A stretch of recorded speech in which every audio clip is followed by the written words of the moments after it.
মাননীয় বিরোধী দলের নেতা ডক্টর মোহাম্মদ শফিকুর রহমানকে তার বক্তব্য রাখার জন্য আহ্বান জানাচ্ছি।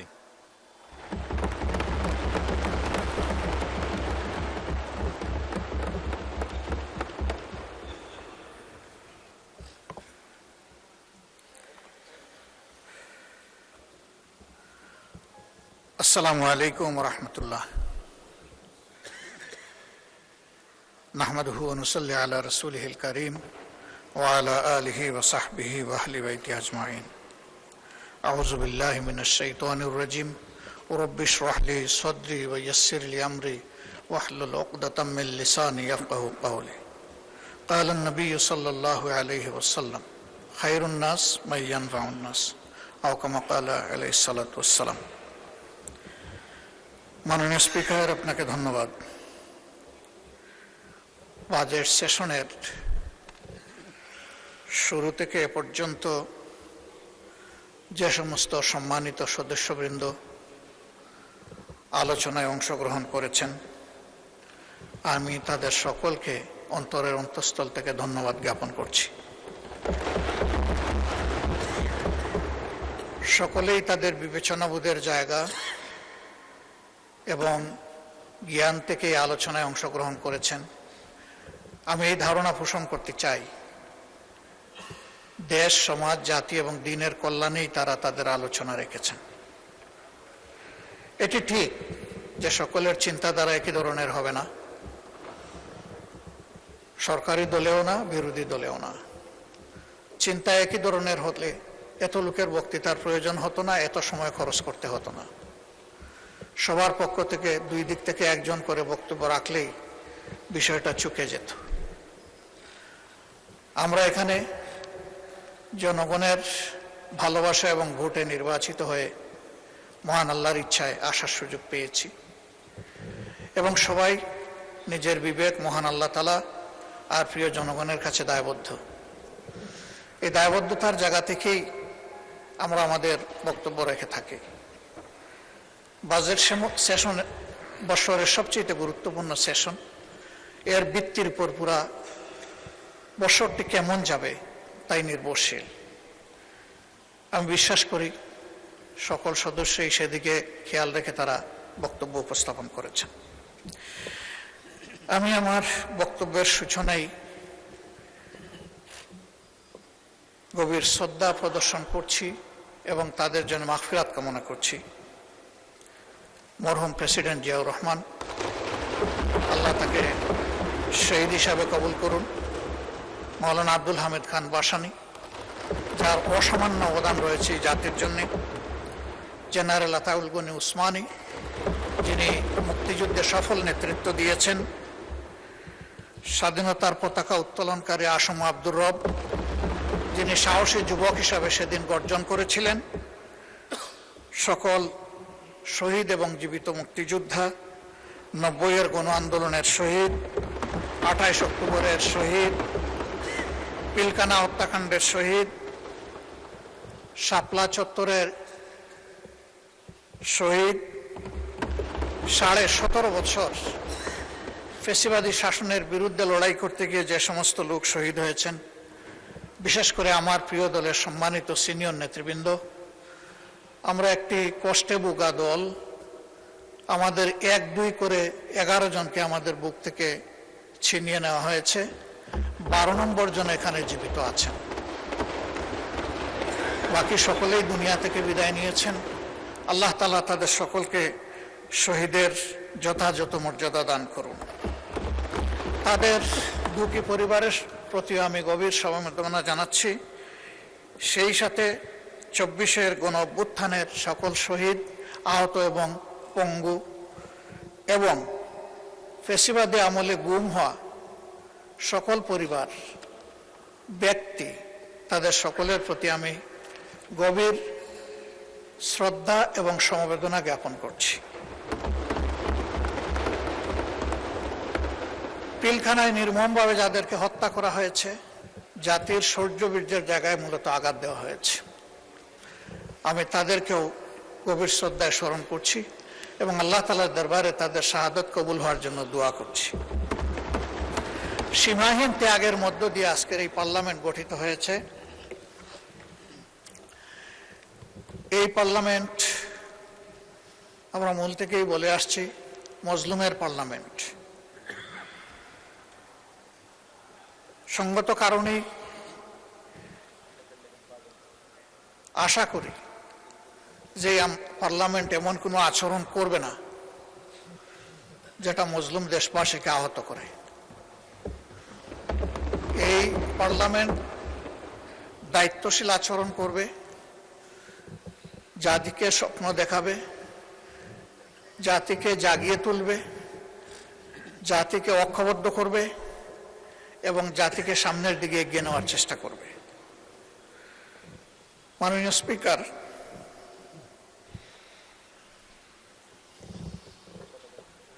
আমরা এই বাজেট অধিবেশনে বাজেট বড় না ছোট, বাস্তবায়নযোগ্য বা তার সামনে চ্যালেঞ্জ আছে, এর সংখ্যাতাত্ত্বিক অনেক বিশ্লেষণ আমরা করেছি। আমি ওই দিকে খুব একটা যেতে চাই না, কারণ এই ব্যাপারে বিস্তারিত আলোচনা হয়েছে। এই সংসদে আজকে আমরা যারা আছি, একসময় আমরা একদিকেই বসতাম, বিশেষ করে 2001 থেকে 2006, অল্প দুই একজন ছাড়া বা দুই একটি দল ছাড়া। এখন আমরা দুই অংশে সংযুক্ত, আমি বিভক্ত বলছি না, সংযুক্ত। কারণ কোনো যানবাহনে এক চাকায় চলে না। যানবাহন ড্রাইভ করতে হলে মিনিমাম 2টা টায়ার লাগে। এই সংসদেরও 2টা টায়ার, একটা সরকারি দল আর একটা বিরোধী দল। যে কোনো একটা টায়ার যদি অকেজো হয়ে যায়, পুরা যানবাহন অকেজো। সুতরাং আমরা সবাই খেয়াল রাখবো এই টায়ার 2টি যাতে সচল থাকে। এই টায়ারে আপনি পিন লাগাবেন, পেরেক মারবেন, তাহলে কিন্তু ওই টায়ারটা ফুটো হয়ে যাবে। ওইটা ফুটো হয়ে গেলে ওই টায়ারও চলবে না, যেটা অবশিষ্ট।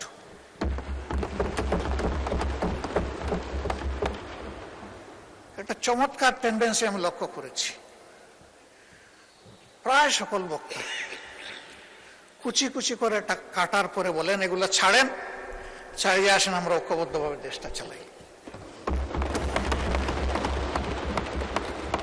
ওই কুচি কুচি করার যন্ত্রটা আসেন আমরা ফেলে দিই।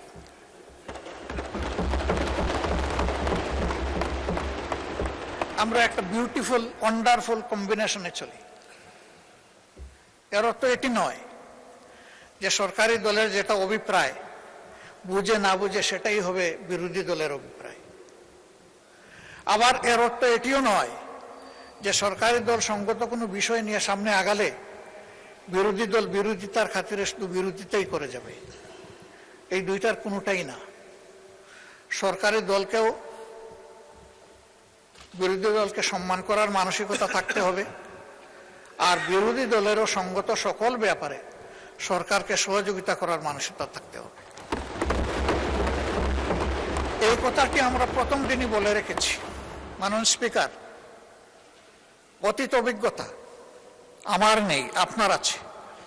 এইখানে আরো কিছু কিছু সম্মানিত সদস্যের আছে, তবে আমরা বেশিরভাগ নবীন। নবীনদের অধিকার থাকে প্রবীণদের কাছ থেকে শিকার, কিন্তু আমরা মন্দতা শিখতে চাই না, আমরা শিখতে চাই ভালোটা। অতীতে এই সংসদে দাঁড়িয়ে ব্যক্তিকে তুষামত করার জন্য গান হয়েছে, কবিতা হয়েছে, স্বপ্নবিলাস হয়েছে। প্রিয় জনগণের ট্যাক্সের টাকা খরচ করে এই সংগঠনে, এই সংসদে এটা হওয়া উচিত নয়। এটা তুষামতের জায়গা নয়, এটা দায়িত্ব পালনের জায়গা, দায়িত্ব বুঝে নেওয়ার জায়গা, দায়িত্ব পালন করার জায়গা।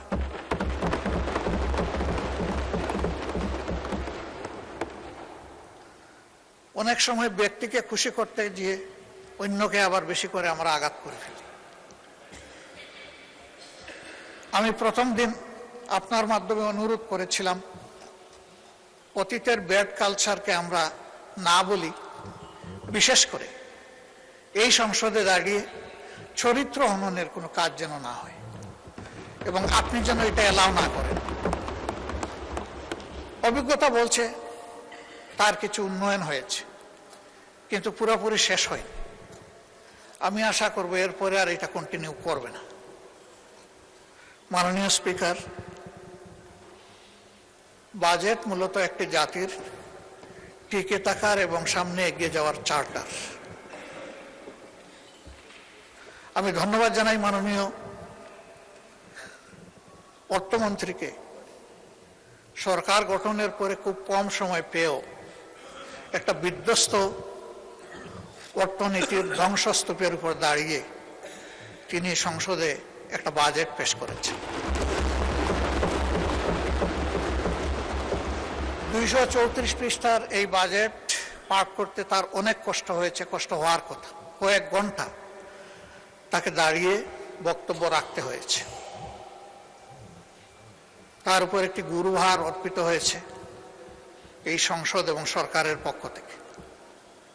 আমি এও বিশ্বাস করি তিনি তার জ্ঞান মতো এই বাজেটকে সর্বোচ্চ চূড়ায় নিয়ে যাওয়ার, সুন্দর করার তিনি চেষ্টা করেছেন।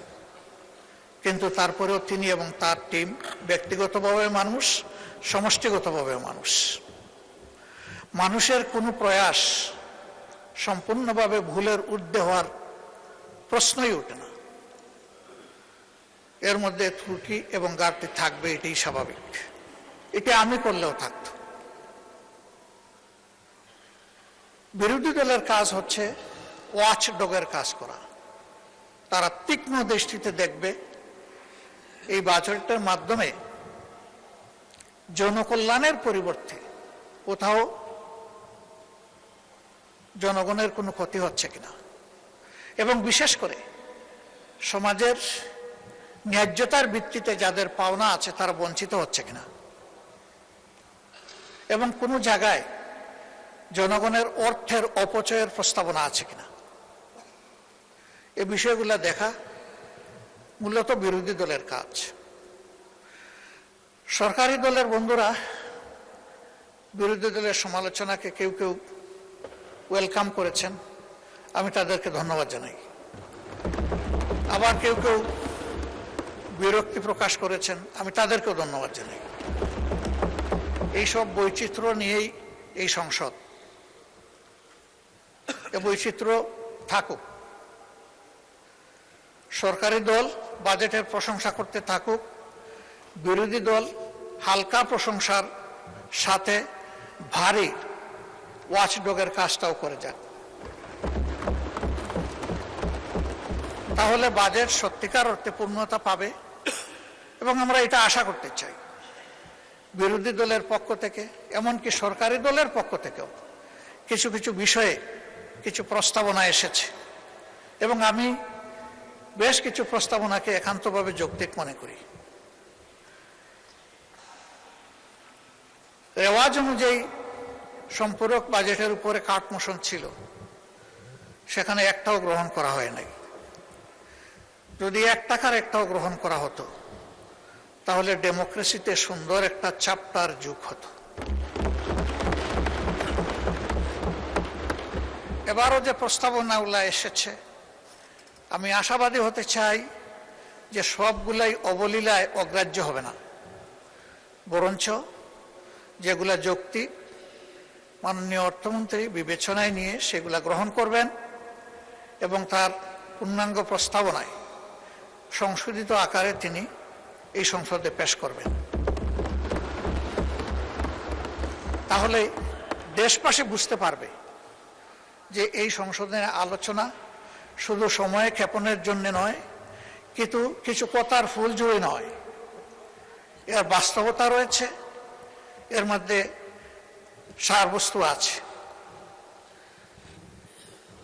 মাননীয় স্পিকার, এই সেশনটা কার্যত আগামীকালকে শেষ হবে না, কিন্তু এই চ্যাপ্টারটা ক্লোজ হবে আগামীকাল। কারণ জুলাইয়ের 1 তারিখ থেকে এই বাজেট বাস্তবায়ন শুরু হবে ইনশাআল্লাহ। এই ক্ষেত্রে আমাদের সুস্পষ্ট প্রস্তাবনা যে আমরা দেখতে পাচ্ছি অতীতে বর্তমানে কোনো বেশ কম হয়নি। এটা জুলাই টু জুন হওয়ার কারণে এবং শেষের দিকটা বন্যা দুর্যোগ থাকার কারণে তাড়াহুড়া করে অর্থ ছাড়া হয়। সারা 10 মাসে 42%, আর এই সময় আরো 42% থেকে যা হয় পুরোপুরি। পরে এখানে অপচয় এবং লুটপাটের দুয়ার উন্মুক্ত হয়ে যায়। আমাদের প্রস্তাবনা কালকেও এখানে আলোচনায় এসেছে, পরশু এসেছে, এর আগেও এসেছে। আমরা আমাদের ছায়া বাজেটেও বলেছি যে ফিসকাল ইয়ারটা আমাদের ক্যালেন্ডার ইয়ারের সাথে মিলিয়ে দেওয়া হবে, অর্থাৎ জানুয়ারি থেকে ডিসেম্বর এই সময়টা হোক ফিসকাল ইয়ার। জাতির ক্ষতি হ্রাস পাবে, কাজের গতি বৃদ্ধি পাবে।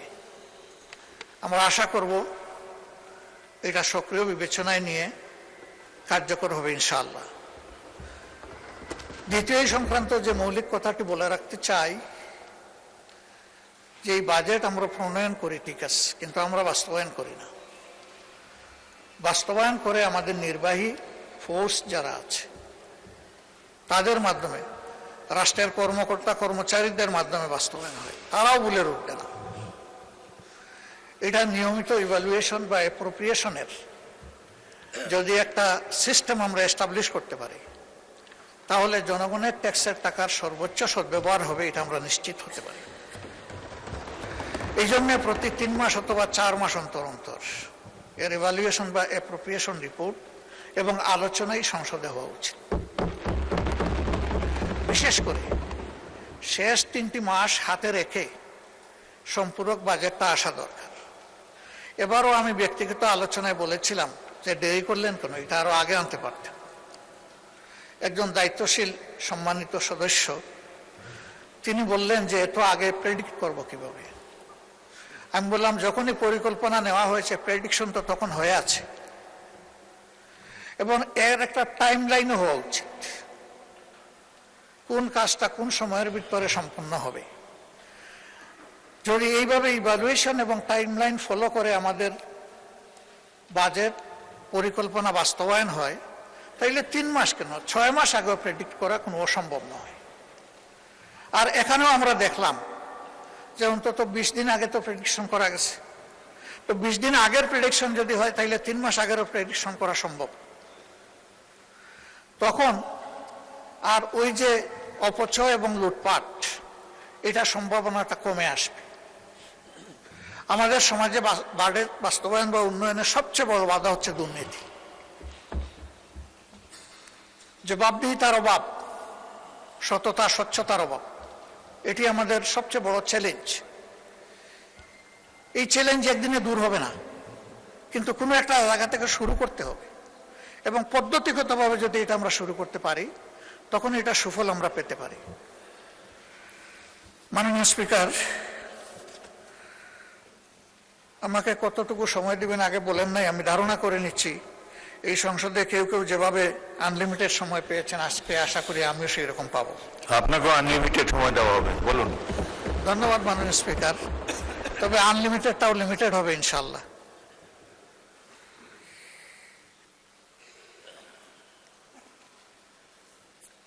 মাননীয় স্পিকার, আমি সব খাতওয়ারি বিষয়গুলো এখানে আনবো না। যে বিষয়গুলোকে আমি সবচেয়ে বেশি গুরুত্বপূর্ণ মনে করি সেই বিষয়গুলো এখানে আনতে চাই। বাজেট দেশের জনগণের জন্য। এখানে সকল জাতি গোষ্ঠী অঞ্চল সমন্বিত হবে, সম্পৃক্ত থাকবে। তবে একটা ইনসাফ ভিত্তিক বাজেট তখনই হবে যখন সমাজের পিছিয়ে পড়া অংশ এবং অঞ্চলকে অধিক গুরুত্ব দিয়ে বাজেটে সম্পৃক্ত করা হবে এবং এই বাজেটের সুফল যখন সবাই পাবে কেউ এর সুফল থেকে বঞ্চিত হবে না। এই বাজেটে আমরা লক্ষ্য করেছি তার ব্যতিক্রম আছে। সেই ব্যতিক্রমটা নিয়ে অনেকেই কথা বলেছেন, আমিও আবার কথা বলছি। শিক্ষা জাতির মেরুদণ্ড। আমাদের শিক্ষা ব্যবস্থা ভালো নেই। বিভিন্ন ধরনের অনিয়ম অপকর্মের কারণে এটা বিশ্বের মিনিমাম স্ট্যান্ডার্ড আমাদের দেশ মেনটেন করতে পারে না। 18 কোটি মানুষের দেশে এতগুলা পাবলিক বিশ্ববিদ্যালয়, এতগুলা প্রাইভেট বিশ্ববিদ্যালয়, কিন্তু বিশ্ব র্যাঙ্কিংকে গুরুত্বপূর্ণ জায়গায় আমরা এখনো জায়গা করে নিতে পারিনি, বরঞ্চ দিন দিন আমরা পিছিয়ে যাচ্ছি। এর মূল কারণ এই শিক্ষা প্রতিষ্ঠানগুলো নিয়ে আমাদের কোনো নির্দিষ্ট ভিশন নেই এবং সেই জায়গায় দক্ষতা বৃদ্ধির এবং দক্ষ লোকের সম্মান করার কোনো জায়গা নেই। বরাবরই রাজনৈতিক আনুগত্যকে প্রাধান্য দেওয়ার কারণে নিজেদের ইচ্ছা অনিচ্ছার লালন পালন করার কারণে আমাদের শিক্ষা পিছিয়ে যাচ্ছে। কোথায় গিয়ে থাকবে আল্লাহ ভালো জানে। থামাতে হবে, আর পিছনের দিকে যেতে দেওয়া যাবে না। এখন একটা জায়গা থেকে শুরু করে সামনে এগিয়ে যেতে হবে। সেই শিক্ষা আমাদের দেশে বহুমাত্রিক। এখানে সাধারণ শিক্ষা আছে, কেজি থেকে শুরু করে বিশ্ববিদ্যালয় পর্যন্ত। আবার এখানে মাদ্রাসা শিক্ষা আছে। মাদ্রাসায় আবার 2টি মৌলিক ধারা আছে, একটি আলিয়া মাদ্রাসা আর একটি কওমি মাদ্রাসা। আলিয়া মাদ্রাসা সরকারি কনসিডারেশনে যেটুকুই হোক আছে, কিন্তু বিশাল একটা অংশ কওমি মাদ্রাসা যারা, তাদের কোনো কনসিডারেশন এই বাজেটে নেই। অথচ সরকারের ট্রেজারিতে তারাও তো ট্যাক্স দিচ্ছে। প্রত্যেকটি নাগরিক কিন্তু পরোক্ষ এবং প্রত্যক্ষ কর পরিশোধ করে থাকে। তো তাদের তো হক আছে, তাহলে তারা কেন উপেক্ষিত হবে? হ্যাঁ, এখানে তাদের কিছু আশঙ্কা আছে। তাদের আশঙ্কা হলো সরকারি দান সুবিধা যদি গ্রহণ করা হয়, তাহলে এই শিক্ষা ব্যবস্থার উপরেও সরকার ইচ্ছামতো নিয়ন্ত্রণ আরোপ করবে। তখন ইসলামী শিক্ষার মৌলিকত্ব ক্ষুণ্ণ হতে পারে। যদি তাদের সম্মিলিত যে সংস্থা আছে হায়াতুল উলিয়া, তাদের সাথে বসে তাদেরকে নিশ্চয়তা দেওয়া যায় যে আপনাদের পরামর্শ মোতাবেকই এগুলা পরিচালিত হবে, আমরা জোর করে কিছুই চাপাবো না। রাষ্ট্রের ট্রেজারিতে আপনাদের হক আছে, আপনাদের হক আপনাদের হাতে তুলে দেওয়া আমাদের দায়িত্ব, আমাদেরকে এই সুযোগ আপনারা সৃষ্টি করে দেন। তখন একটা রাস্তা বের হবে। আমি মনে করি তাদেরকে এই বাজেটে ইনক্লুড করা উচিত। এখন মেকানিজম কি হবে, সরকার এটা বের করে নেবে। এই ক্ষেত্রে যদি আমাদের কোনো সহযোগিতা লাগে, আমরা প্রস্তুত। আমাদের সহযোগিতা ছাড়াই যদি সরকার একা সমাধান করে বলে ধন্যবাদ দেব, অসুবিধা নেই, কাজটা হওয়া দরকার। এরপরে আমরা লক্ষ্য করলাম প্রাইমারি স্কুলের প্যারালাল সংখ্যায় যাই হোক, ইবতেদায়ী মাদ্রাসা আছে, সেই মাদ্রাসাগুলার কোনো অ্যাকোমোডেশন এখানে নাই, আমাদের বাজেটে নাই। তারাও শিক্ষায় কন্ট্রিবিউট করছে। আমি দাবি করব তাদেরকেও এর অন্তর্ভুক্ত করা। নন এমপিওভুক্ত যে সমস্ত শিক্ষা প্রতিষ্ঠান আছে, ফ্যাসিস্ট আমলে বাস্তবতা থাকা সত্ত্বেও অনেক প্রতিষ্ঠান এমপিওভুক্ত হয়নি। এটা ঠিক যে এই ধরনের বেশ কিছু প্রতিষ্ঠান থাকতেও পারে যাদের কোনো ন্যূনতম মান নেই, দেওয়ার মতো অবস্থা নেই। নিরপেক্ষভাবে নির্মোহভাবে মান যাচাই করে, লাইকিং ডিসলাইকিং এর ভিত্তিতে নয়, কোনো এলাকা বা অঞ্চল বেদে বৈষম্য নয়, একটা কমিটি বা কমিশন করে শিক্ষা মন্ত্রণালয়ের অধীনে যাচাই বাছাই করে যেগুলা এমপিভুক্ত হওয়া উচিত, তাদেরকে আর ঝুলিয়ে না রেখে তাদের উপর আর জুলুম অব্যাহত থাকুক, এটা আমরা চাই না। আমরা চাই যে এটার অবসান হোক, এটার সমাধান হোক। শিক্ষা জাতির প্রতি কোনো অনুগ্রহ নয়, একটি জাতির অধিকার। এই অধিকার দেওয়ার দায়িত্ব হলো রাষ্ট্র বা সরকারের। প্রত্যেক দেশে, উন্নত দেশেও শিক্ষার 2টি পথ রয়েছে, একটি সরকারি, একটি বেসরকারি। বেসরকারিতে তারা যাবে সরকারির চাইতে যারা উন্নত শিক্ষা আছে বলে মনে করে, যাদের অর্থ আছে, অ্যাফোর্ডেবিলিটি আছে, তারা যাক, অসুবিধা নেই। কিন্তু যে জনগণ সরকারি শিক্ষাটা নিতে চায় তাদেরকে মানসম্মত শিক্ষা নিশ্চিত করা হচ্ছে সরকারের কাজ। এই ক্ষেত্রে অবশ্যই পুরা শিক্ষাটাই সরকারিকরণ হওয়ার দাবি রাখে। এই বিষয়টাও আমি সরকারকে বিবেচনায় নেওয়ার জন্য অনুরোধ করব। তবে হ্যাঁ, এবারকার বাজেটে এটা কতটুকু সম্ভব হবে এটা তারা বিবেচনা করে দেখবেন। 5 বছরের জন্য এই পার্লামেন্ট এবং সরকার গঠিত হয়েছে। আমরা আশা করি যে 5 বছর এটা কন্টিনিউ করবে।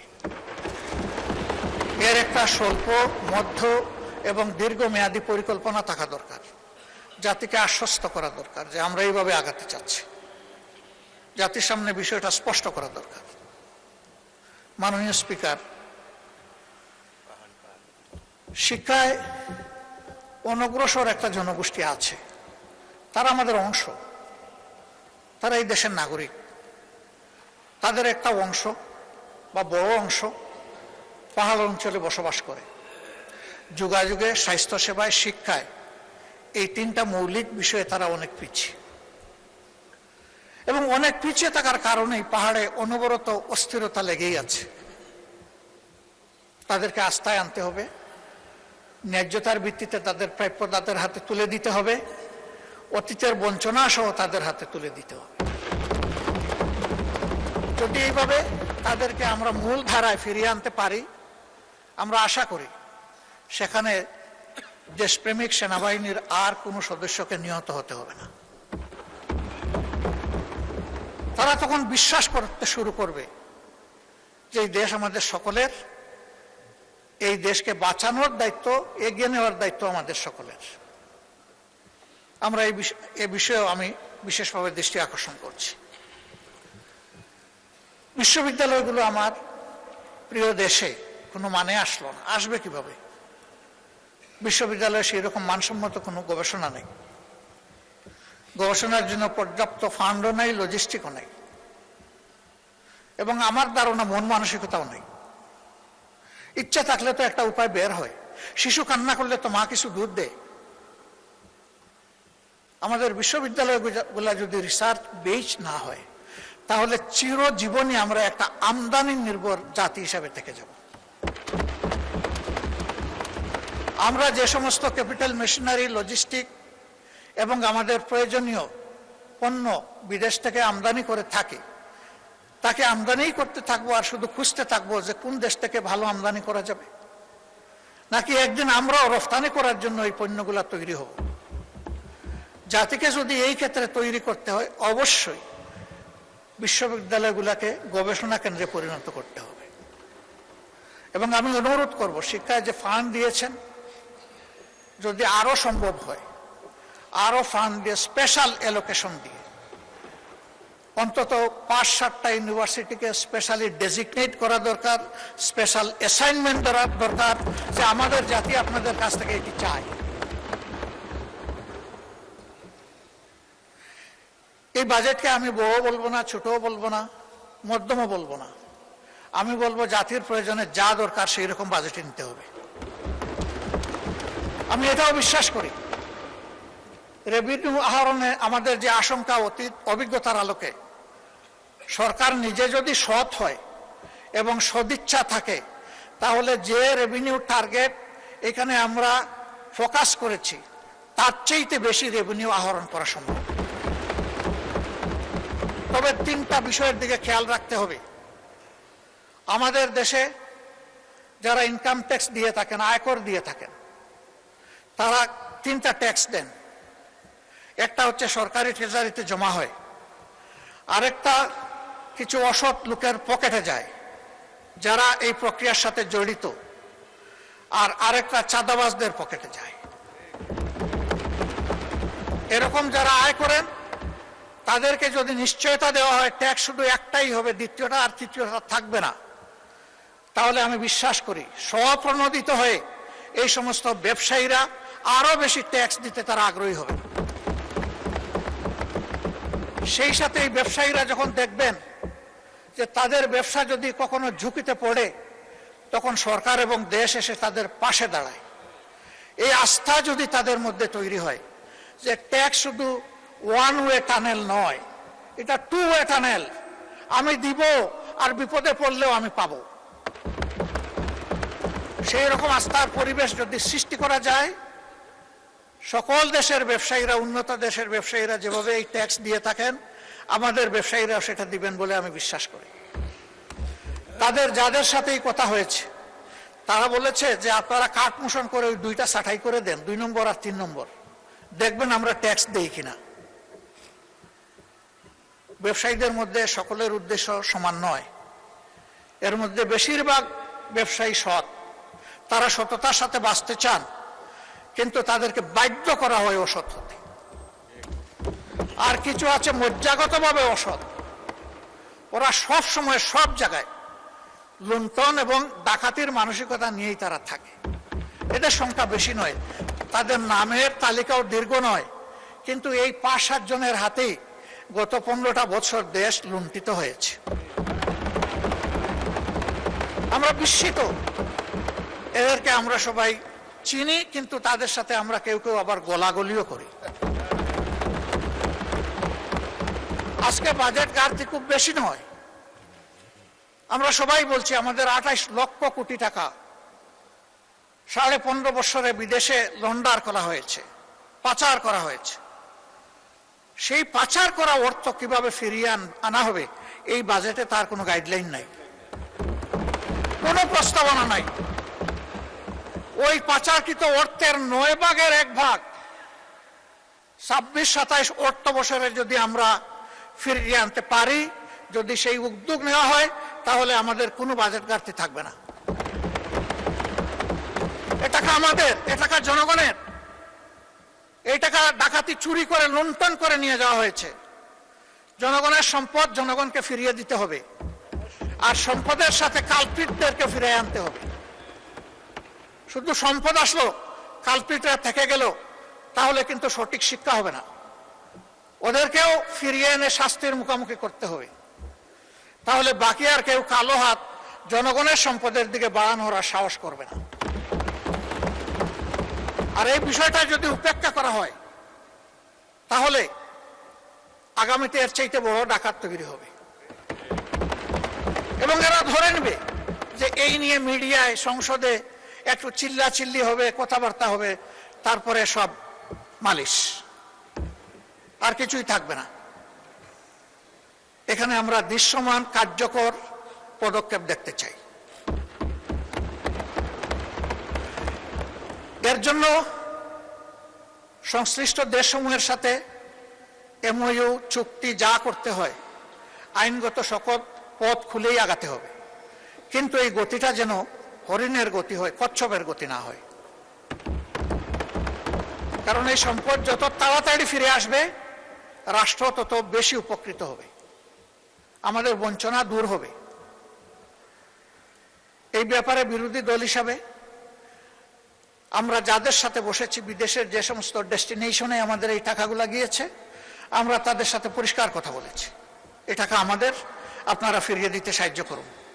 আমাদের সরকার যদি উদ্যোগ নেয়, তাদেরকে আপনারা সহযোগিতা করুন। বিরোধী দল হিসাবে আরো যদি কিছু করার আমাদের থাকে বলবেন, সেটাও আমরা করব। আমরা দেশকে ভালোবাসি, সরকারি দল বিরোধী দল বড় কথা নয়। এখান থেকে অনেকেই বলেছেন যে আপনারা এত সমালোচনা করেন, একদিন তো আপনারা সাইড বদল করে এখানেও আসতে পারেন। আল্লাহ ভালো জানেন, তুতিল মুলকা মান তাশা ওয়া তানজিউল মুলকা মিম্মান তাশা। আল্লাহ ভালো জানেন ক্ষমতার পালা বদল কখন হবে, কারে দিয়ে হবে, কিভাবে হবে, তবে হবে, এটাই কথা।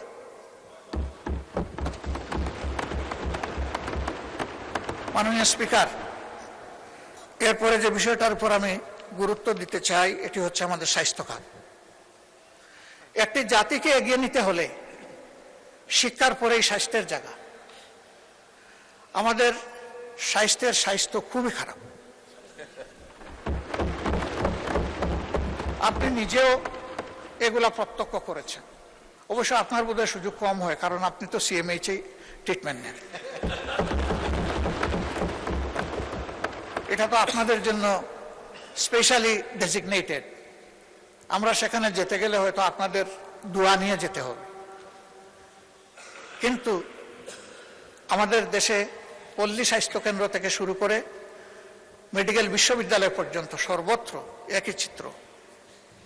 ধারণ ক্ষমতার 3 গুণ রোগী টার্নওভার, আউটডোরে ইনডোরে সব জায়গায়। এমনকি লজ্জা লাগে যে মানুষ জীবন বাঁচানোর তাগিদে সুস্থ হওয়ার আশায় স্বাস্থ্যকেন্দ্রে যায়, হাসপাতালে যায়, সেই মানুষগুলো মাটির মধ্যে মেঝেতে শুয়ে আছে। কি করবে? হাসপাতাল কর্তৃপক্ষের তো এত বেড নাই, আবার রোগীকেও মানবিক কারণে ফিরাই দিতে পারছে না। তার চিকিৎসা এখনই দরকার। এখানে নতুন কিছু পদক্ষেপের কথা বলা হয়েছে। আমার এই ক্ষেত্রে সুস্পষ্ট অনুরোধ, যদি অবকাঠামো কোনো জায়গায় দুর্বল থাকে আগে তা মেরামতের দিকে গুরুত্ব দেন। যদি লজিস্টিক্স সাপোর্টের শর্টেজ থাকে, যদি না অবশ্যই আছে, আগে সেইগুলা সংযুক্ত করেন। ম্যান পাওয়ার শর্টেজ আছে, আগে সেইটা দক্ষতার ভিত্তিতে পূরণ করেন। বিদ্যমান সেবা কেন্দ্র যেগুলো আছে, হসপিটাল যেগুলো আছে, এগুলাকে আগে মানে আনেন। আমি চিকিৎসা শাস্ত্রের একজন ক্ষুদ্র ছাত্র, বেশি দিন এই শাস্ত্রের সাথে থাকতে পারিনি। রাজনীতির ময়দানে চলে এসেছি, অল্প দিন সরকারি চাকরি করেছি। তারপরেও যা দেখি সমাজের একজন সাধারণ নাগরিক হিসেবে, আমাদের স্বাস্থ্য সেবার উন্নয়নের জন্য আমাদের কোনো ভীষণ আমার কাছে ধরা পড়ে না। আমাদের চিকিৎসক যারা আছেন ম্যাক্সিমাম ক্ষেত্রে কপি অ্যান্ড পেস্ট। আমরা বিদেশকে নকল করি, আমরা নিজেরা কোনো প্রযুক্তি উদ্ভাবন করি না। একই ক্রাইসিস এখানে, অথচ এটি হচ্ছে একটা শতভাগ ক্লিনিক্যাল ওরিয়েন্টেড শিক্ষা। এখানে বই মূল বিষয় নয়, এখানে পেশেন্ট মূল বিষয়। এই নিয়ে আমাদের কোনো ভীষণ আমার কাছে মনে হয় না। আমরা জোড়াতালি দিয়ে চলছি। এই স্বাস্থ্য ব্যবস্থাকে একটা ভিশনারি স্বাস্থ্য ব্যবস্থায় নিতে হবে এবং এটি সম্ভব। আমাদের মধ্যে প্রতিভার কোনো অভাব নেই, পরিবেশের অভাব। এই পরিবেশটা নিশ্চিত করা হোক, আমি দোয়া করি এবং আহ্বান জানাই। এখানে আবার আর একটা বৈষম্য আছে। আমাদের কিছু রেগুলেটরি সংস্থা আছে স্বাস্থ্যে, তারা ইন্সপেকশনে যান, ইভালুয়েশন করেন, খুব গুরুত্ব দিয়ে খুঁটে খুঁটে প্রাইভেট প্রতিষ্ঠানগুলোকে ধরেন। কিন্তু সরকারি প্রতিষ্ঠানগুলোও ওই রকম ইন্সপেকশন করা, ইভালুয়েট করা তাদের একই দায়িত্ব। সেখানে তারা এটা করেন না। সেখানে মহাপাপ করেও সবাই বহাল তবিয়তে থাকে। সেখানে কোনো ধরনের অ্যাকশন নেওয়া হয় না। এটা এখন নতুন না, ওই চলে আসতেছে ধারাবাহিক। ইনসাফ হচ্ছে। অপরাধ যেখানে, অপরাধ কন্ট্রোল করার দায়িত্ব সরকারের, সেখানে সমানভাবে দুইটাকে ট্রিট করতে হবে। এই দেশে সরকারি শিক্ষা ব্যবস্থায় বিদেশ থেকে ছাত্রছাত্রী আসার তেমন সুযোগ নেই, সার্কের একটু সুযোগ ছাড়া, এটাও খুব সীমিত। কিন্তু বেসরকারি মেডিকেল কলেজগুলোতে বিপুল সংখ্যক বিদেশি ছাত্রছাত্রী এখানে আসে। এর মাধ্যমে দেশের স্বাস্থ্য শিক্ষাকে যেমন এগিয়ে নেওয়ার সুযোগ রয়েছে, ঠিক তেমনিভাবে প্রচুর পরিমাণ রিমিটেন্স আর্ন করারও আমাদের সুযোগ রয়েছে। অতএব সমান তালে এই দুইটাকে যেন সার্ভিলেন্সে রাখা হয়, সেটাই হচ্ছে আমার দাবি। সম্প্রতি 8 দিন হসপিটাল নিয়ে এখানে কথা হয়েছে, অনেক কথা। আমি ওই সমস্ত তর্কে যাচ্ছি না। শুধু মানবিক একটা দল বিষয় সরকারকে বিবেচনায় নেওয়ার জন্য অনুরোধ করব। এই মেডিকেল কলেজটা, হাসপাতালটা একটা মেডিকেল কলেজের হাসপাতাল। এটার সাথে প্রায় 750 স্টুডেন্টের, মেডিকেল স্টুডেন্টের সম্পর্ক এবং প্রায় সমপরিমাণ নার্সের সম্পর্ক। এরা বই পড়ে ডাক্তার হতে পারবে না এবং কেবল বই পড়ে নার্সও হতে পারবে না। এদের রুগী লাগবে, হাসপাতাল লাগবে। তাদের কোনো বিকল্প অ্যারেঞ্জমেন্ট না করে এই হাসপাতাল যদি বন্ধ রাখা হয়, তাহলে এই ছাত্র ছাত্রীদের ক্যারিয়ারের দায়িত্ব কে নেবে? অনুরূপভাবে বিদেশ থেকে পরবর্তীতে এই সমস্ত শিক্ষা প্রতিষ্ঠানে আর কোনো ছাত্রছাত্রী ভর্তি হওয়ার কোনো আগ্রহ রাখবে না, বলবে মাঝপথে আমরা ব্ল্যাক আউট হয়ে যাব। এই সিদ্ধান্তহীন, অস্থিতিশীল ও অনিশ্চিত গন্তব্যে আমরা যাব না। তাতে কি দেশের লাভ হবে? এখানে যারা কর্মকর্তা কর্মচারী আছে, যারা মালিক পক্ষ আছেন, সংগঠিত গঠনের জন্য আমরা সকলেই খুবই অনুতপ্ত, আমরা শোকাহত। সঠিক তদন্তের মাধ্যমে কারো দোষ প্রমাণিত হলে তার বিচার হোক, শাস্তি হোক, আমাদের কোনো আপত্তি নেই।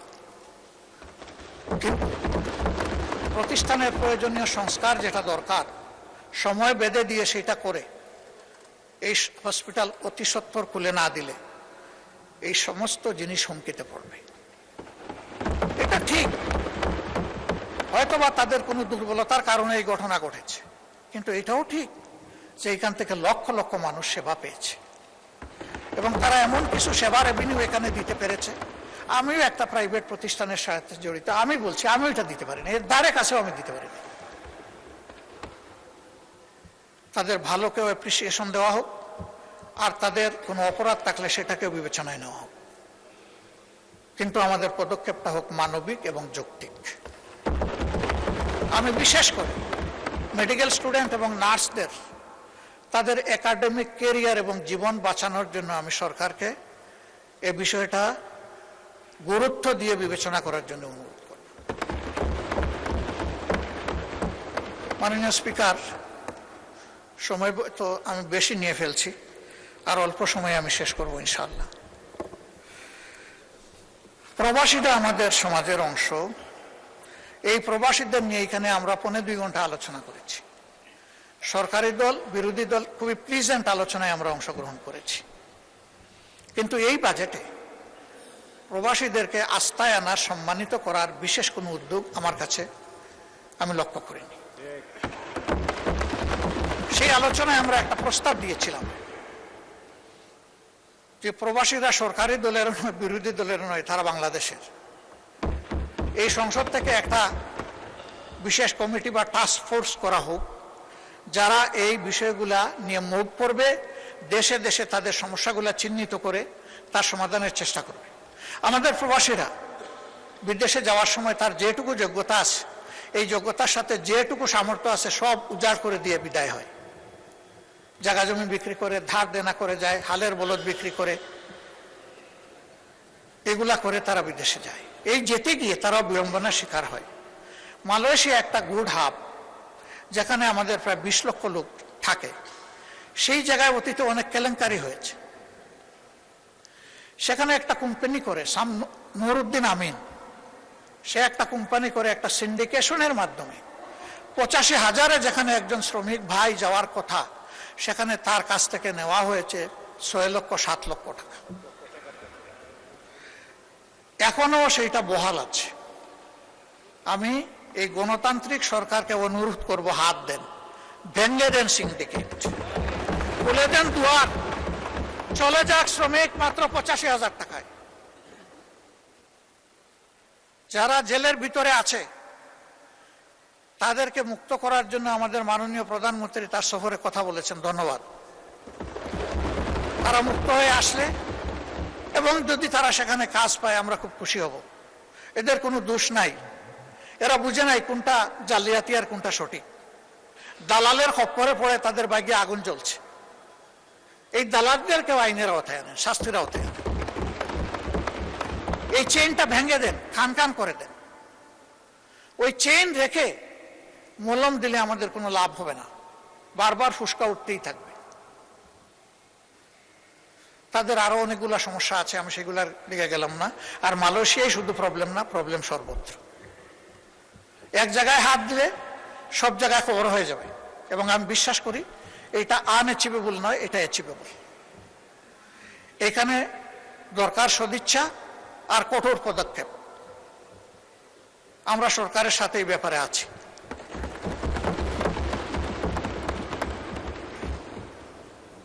এই প্রবাসীরা আমাদের সম্পদ, তাদেরকে যেন আমরা যথাযথ সম্মান করতে পারি। আমি আবারও বলবো, গত সেশনে এই সেশনে যে ফ্রুটফুল ডিসকাশন হয়েছে, এর ভিত্তিতে কিছু একটা করেন।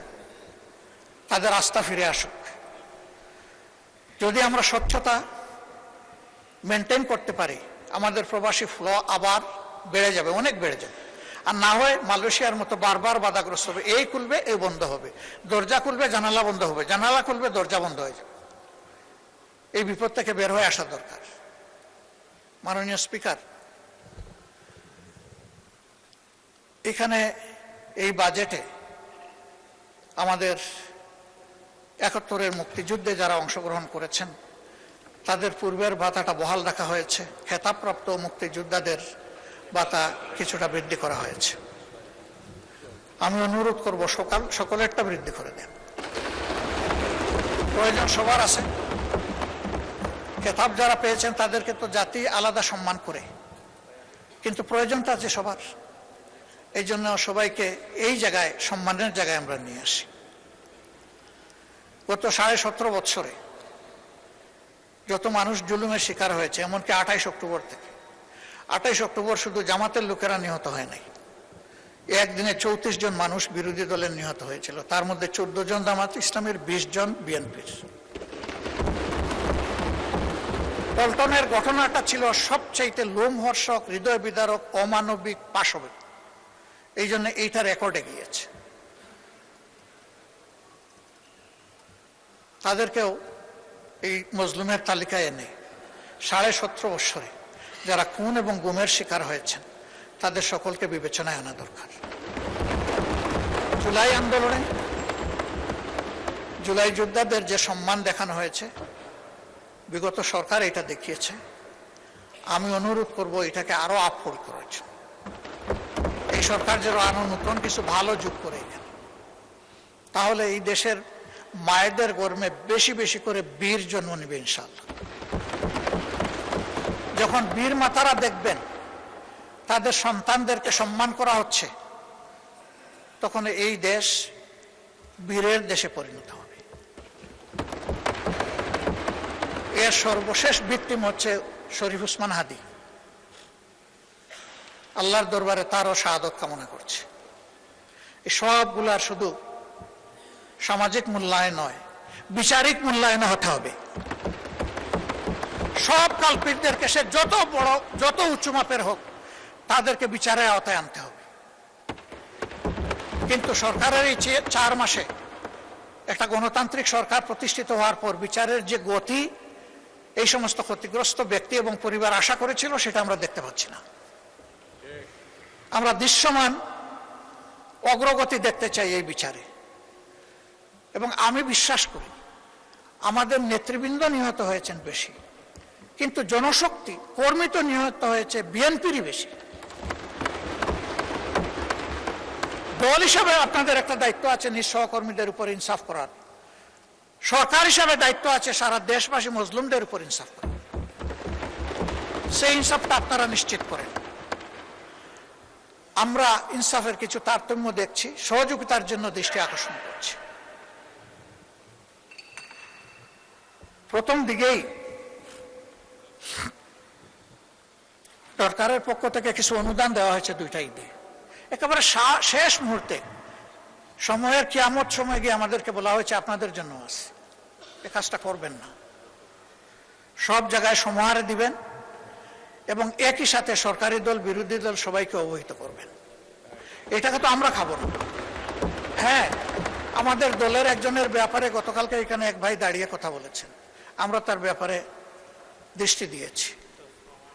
এটা আমিও যদি হই তা আমাকে আপনারা নিন্দা করবেন, অসুবিধা নেই। কিন্তু জনগণের হক শুধু আমরা বিরোধী দলের এমপি এই কারণে যেন নষ্ট না হয়। প্রসঙ্গত বলতে চাই, প্রথম অধিবেশনের শেষ বক্তব্যে মাননীয় প্রধানমন্ত্রীর আগে আমি একটু কথা বলার সুযোগ পেয়েছিলাম। যে এলাকার মানুষ আমাকে নির্বাচিত করে এখানে পাঠিয়েছে, মিরপুর কাফরুলের ঢাকা 15 আসনের মানুষ, তাদের কিছু সুখ দুঃখের কথা বলেছিলাম।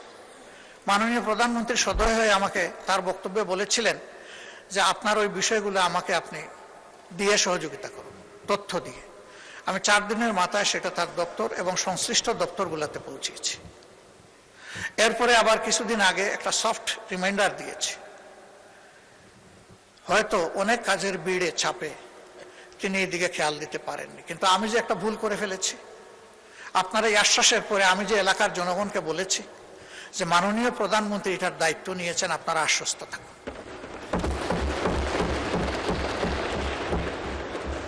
আমি মাননীয় প্রধানমন্ত্রীকে বলেছিলাম, অবস্থাটা পানির জন্য কারবালার মতো, এক ফোঁটা পানি পান করার সুযোগ দিন। পানির জন্য এখন ডেইলি সেখানে মানুষ বিক্ষোভ করে। আবার কিছু অসাধু ব্যক্তি রাজনৈতিক যুগ সাজসে রাতের বেলা এরা পানির পাইপ কেটে বিভিন্ন জায়গায় তাদের পাওনাটা আদায় করে, অবৈধ পাওনা আদায় করে সেখানে পানির অবৈধ সংযোগও দিচ্ছে। মাননীয় প্রধানমন্ত্রী, এখন আর এই এলাকা আমার থাকে নাই, দায়িত্ব আপনি নিয়েছেন, এখন এই এলাকা আপনার। বদনাম সুনাম যা হবে আপনার হবে, আমি কিন্তু ভার মুক্ত। আমি বলে দিয়েছি যে উনি দায়িত্ব নিয়েছেন, এখন আপনি কি করবেন সেটা আপনার ব্যাপার। আমি শুধু স্মরণ করাই দিলাম, এই একটি এলাকায় যদি প্রধানমন্ত্রীর কাছ থেকে বিরোধী দলের একজন ক্ষুদ্র সদস্য হিসাবে আমি ইনসাফ না পেয়ে থাকি, তাহলে সারা বাংলাদেশে বিরোধী দলের সদস্যরা কি পাচ্ছেন সেটা তো আমার আশা। তবে ধন্যবাদ জানাই মাননীয় স্থানীয় সরকার মন্ত্রীকে, তিনি সর্বশেষ একটা চিঠি এটাও কিয়ামতের আগে দিয়েছেন যে সকলের জন্য সমান, এই আপনাদের এলাকার অ্যালটমেন্ট আপনি যখনই দেন আপনাকে বিশেষ ধন্যবাদ, সমানভাবে দেওয়ার কারণে এই সাম্যতাটাই চাচ্ছি, এইটাই মেনটেইন হোক সর্বক্ষেত্রে।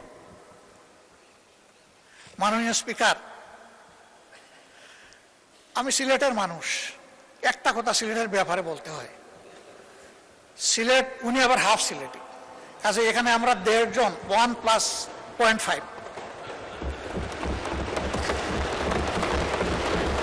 ঢাকা সিলেট যে মহাসড়ক 6 লেনের কাজ শুরু হয়েছে ফ্যাসিস্ট সরকারের আমলে, কিন্তু এটা দেখে মনে হচ্ছে এটা বোধহয় আগ্রার তাজমহল জাতীয় কিছু হবে। কত বছর লাগবে আমরা জানি না, গুইসাপের মতো হাঁটি হাঁটি এটার কাজ চলছে। প্রধানমন্ত্রী নিজেও কিন্তু এটা এক্সপেরিয়েন্স করেছেন, তাকে ধন্যবাদ। কারণ ওই রাস্তা দিয়ে চলতে গেলে বঙ্গোপসাগরে যাওয়ার দরকার নাই, ঢেউ দেখতে গেলে ওখানেই যাওয়া যথেষ্ট। এর একটা অবসান চাই সিলেটবাসী। আমি আপনার মাধ্যমে দৃষ্টি আকর্ষণ করলাম, যোগাযোগ মন্ত্রী মহোদয় আছেন, মন খারাপ করবেন না, আপনাকে সাহায্য করার জন্য বলেছি। দক্ষিণ পশ্চিমাঞ্চল যশোর, খুলনা এবং সাতক্ষীরা এই 3টা জেলার বিস্তীর্ণ এলাকা ওয়াটার লগড হয়ে আছে দীর্ঘদিন ধরে, এর কোনো সমাধান নাই। ফলে কৃষক, কৃষি সবকিছু হুমকিতে পড়েছে, এমনকি শিল্পও হুমকিতে পড়েছে। আমি অনুরোধ করব অগ্রাধিকারের ভিত্তিতে এই বিষয়টার প্রতি নজর দিন। এবার মাননীয় স্পিকার, আপনি এখানে না থাকলেও আমি বলতাম, আপনি টাকার কারণে বলছি, আপনি মন খারাপ করবেন না, আপনি লজ্জা নেবেন না, আপনি ভাববেন না যে আমি আপনাকে খুশি করার জন্য বলছি। আমি আমার দায়বোধের জায়গা থেকে, দেশের ভালোবাসার জায়গা থেকে বলছি। ভোলা দেশের সর্বদক্ষিণের জেলা, এই জেলাটি অন্য কোনো জেলার সাথে স্থলভাগে সংযুক্ত নয়, এটাও একটা ওয়াটার লক জেলা, এটা বাংলাদেশের অংশ। তাদের অধিকার রয়েছে বাংলাদেশের অন্যান্য সকল জায়গার যোগাযোগ ব্যবস্থার যে সুবিধা তারা পেয়ে আসছেন, ভোলা এখন এটা পেতে চায়, এটা পাওয়া তাদের অধিকার। ভোলার এই সেতু শুধু ভোলাবাসীর কপাল পরিবর্তন করবে না, আল্লাহ তাআলা ভোলায় যে অপার সম্ভাবনা রেখেছেন, এই ভোলা গোটা বাংলাদেশের এক বিশাল অংশের চিত্র পরিবর্তন করে দিতে পারে। এই জন্য আমাদের নিয়ামতের খনি এই ভোলা যেন আর উপেক্ষিত না থাকে। এই ভোলার সেতুটা আসলেই এটি একটা সম্ভাবনার স্বপ্ন। এই সেতু বাস্তবায়ন হোক। আমার এই প্রস্তাবে সরকারি দল খুশি না, আমি কি করবো, আপনার দলই খুশি না। ওই তারা তো সেই রকম উষ্ণ অভিনন্দন জানালেন না।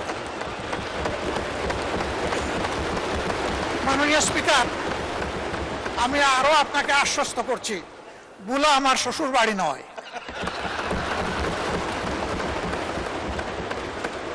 কিন্তু বুলা বাংলাদেশের অংশ। বাংলাদেশের প্রতি ইঞ্চি জায়গাকে আমি বিশ্বাস করি এই 350 বা 348 জন সংসদ সদস্য অন্তরে ধারণ করেন, আমিও ধারণ করি।